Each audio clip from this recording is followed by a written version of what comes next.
Alright then, so now we're listing out these smoothies on the page, but we want to add in a little delete icon, a trash can, in the top right hand corner so that users can press that to delete this from the page if they don't want it anymore.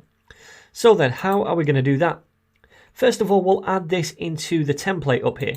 Now, we're going to use a Google icon to do this. So we'll do our I tag first of all. Remember, each icon must have a class of material-icons, like so. Then in here, we want a trash can. Now, to display that icon, we say delete. All right, so we have this now. If we save it and view it in a browser, we should see that over there. I want it to be in the top right, so I'm just going to edit this style a little bit. So I'll scroll right down to my styles, and then underneath this last one, I'll say .index, then .delete, because up here, we don't have a class yet, but we'll give it a class of delete so we can style it. All right, so down here again, inside this, we will say position is going to be absolute. This is so we can position it absolutely at the top. We'll say 4 pixels from the top, and also from the right is going to be about 4 pixels as well. So it will display in the top right now. We also want to say the cursor, when we hover over this, is going to be a pointer, which is that little hand icon, so we know we can click it.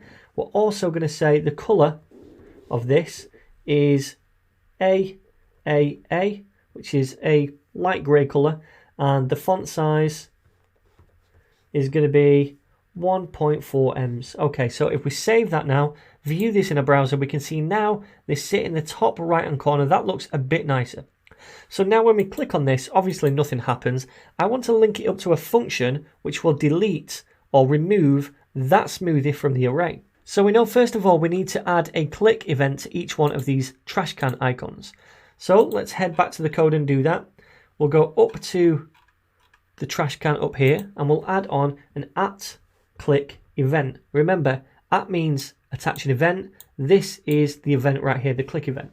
So we'll set that equal to a function. This function is going to be called delete smoothie.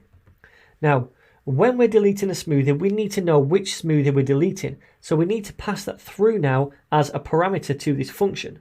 Now, the way we get that is by referring to the current smoothie we're currently cycling through. So we'll place that in there. Then we just need the ID property. So we'll pass through the smoothie.id, because if we have the ID, we'll be able to look up the smoothie that we want to delete using the ID property right here. So then now we need to create this method in our component. So underneath data here, we'll do a comma, then say methods. And inside methods, we'll create that function called delete smoothie. Remember, it takes in as a parameter that ID, so we can type in ID right there.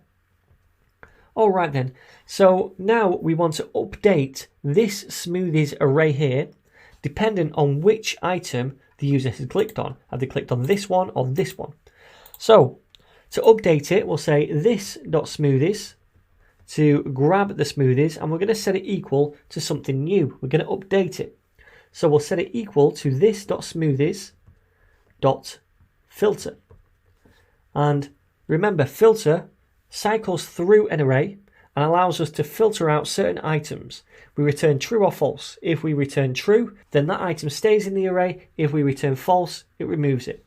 So we'll say smoothie and pass through an ES6 arrow function right here. So we're taking this individual smoothie as a parameter each time we cycle around this array. Then we want to make sure that the smoothie ID of this smoothie is not equal to this. If it's not equal, then we keep it in the array. If it is equal, then we're going to take it out of the array. So we'll say return. We need to return a boolean. Smoothie.id is not equal to the ID property that we receive right here. If they're not equal, then it's going to return true. Therefore, that item, that smoothie, stays in the array, right? If they are equal, then this is going to return false right here. So if it returns false, it filters that out of the array. It deletes it, if you like. So we're updating this.smoothies right here. We'll save that and see if it works. So now if I click on one of these, it deletes it.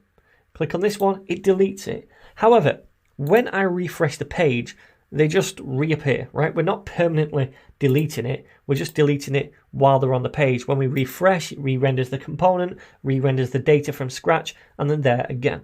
So this functionality is working. That's brilliant. But really, when we delete something, we don't want it to come back again.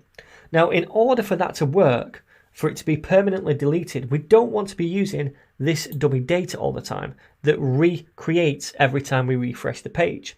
What we'd like to do instead is store our data somewhere else in a database, which is what we're going to look at in the next video. We're going to look at Firebase, which allows us to set up a NoSQL free database called Firestore, and we'll take a look in the very next video at how to do that.